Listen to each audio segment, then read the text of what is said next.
Alhamdulillahirobbil alamin. Selamat ya Pak Prabowo, Mas Gibran atas kemenangan mutlak dari perhitungan suara yang luar biasa. Euforianya yang keren banget.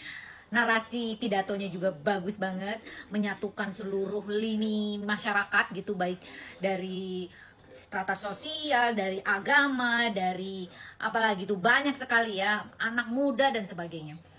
Kita perlu banyak belajar dari beliau dan mudah-mudahan menjadi presiden yang amanah dan menjalankan tugasnya secara jurdil, adil, jujur, untuk kepentingan rakyat dan semuanya yang terbaik pokoknya untuk rakyat. Nah, benar gak sih? Saya sampai speechless guys gitu, saking senengnya gitu ya.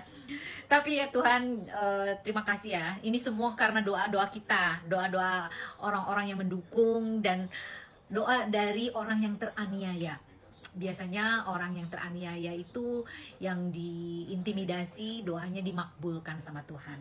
Insya Allah, mudah-mudahan orang-orang yang menghujat, orang-orang yang menghakimi, orang-orang yang tidak memberikan support pada beliau saat itu diberikan kesadaran dan mudah-mudahan mereka menerima atas kekalahannya. Jangan sampai ada lagi gosip-gosip yang apalah bahwa kemenangannya ini curang dan sebagainya. Kalau curang itu beda tipis, ini jauh bedanya. Lihat aja berapa persennya gitu loh. Jadi nggak usah sakit hati. Menang kalah dalam sebuah pertandingan, ini adalah sebuah pertandingan, anggaplah seperti itu, pertandingan politik gitu ya, atau memang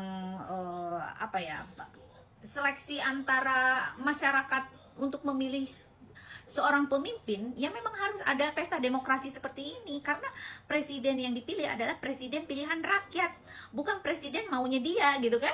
Nah gitu. Nah pokoknya selamat sekali lagi ya Pak Prabowo, Mas Gibran. Mudah-mudahan saya pun ikut memberikan kontribusi yang baik gitu ya.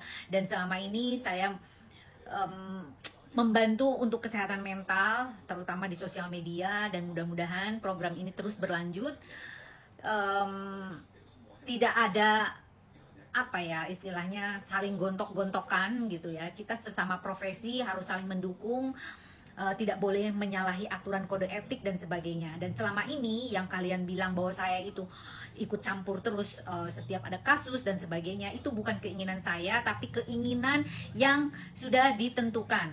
Mana yang harus beritanya di up, mana beritanya yang harus ditanggapi, mana beritanya yang harus tidak dikomentarin gitu loh, terutama yang berhubungan dengan kesehatan mental. Oke, mudah-mudahan di era Bapak Prabowo, saya sih berharap banyak gitu ya, anak-anak disabilitas tolong diperhatikan, anak-anak di panti juga tolong diperhatikan, lalu orang-orang yang memang memiliki kebutuhan khusus gitu loh ya, karena saya adalah psikolog yang berhubungan dengan mereka itu semua. Saya di forensik, saya juga di pendidikan ya, di klinis sosial gitu, bergerak di bidang itu gitu. Jadi alhamdulillah, dan saya harap, saya juga mohon kepada Pak Prabowo nanti apabila sudah menjadi presiden mutlak ya, resmi, tolong diangkat masalah disabilitas, anak-anak kurang mampu, anak-anak terlantar, ya itu stunting dan sebagainya, anak-anak panti dan sebagainya.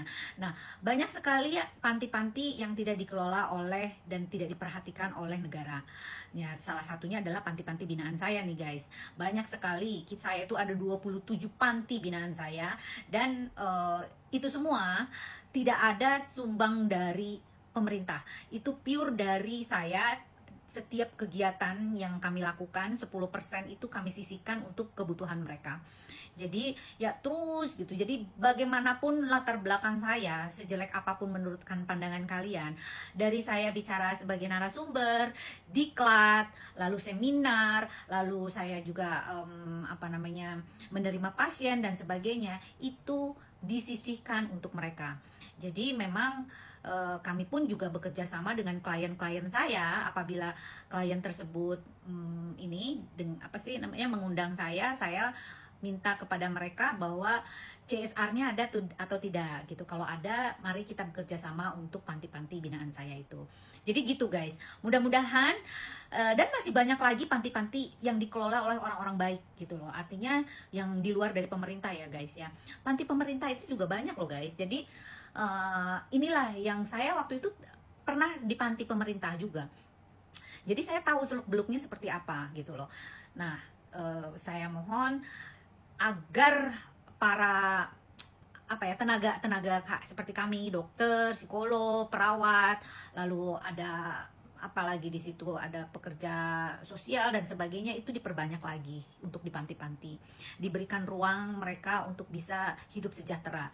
Itu saja sih kalau saya mau mohon kepada Bapak Presiden baru kita ya, Pak Prabowo. Saya sih yakin lah Pak Prabowo pasti memperhatikan itu, karena beliau juga terutama Mbak siapa namanya itu, anaknya Pak Hasim, Mbak Saras juga, dia juga punya asosiasi, kalau nggak salah ya, asosiasi disabilitas gitu. Jadi saya bekerja sama, kadang-kadang saya ikut mereka juga gitu loh guys. Oke, gitu aja ya. Sekali lagi selamat dan sukses, mudah-mudahan Bapak amanah dan bisa menjalankan segala sesuatunya untuk rakyat. Salam Pak, sehat selalu. Lita Gading.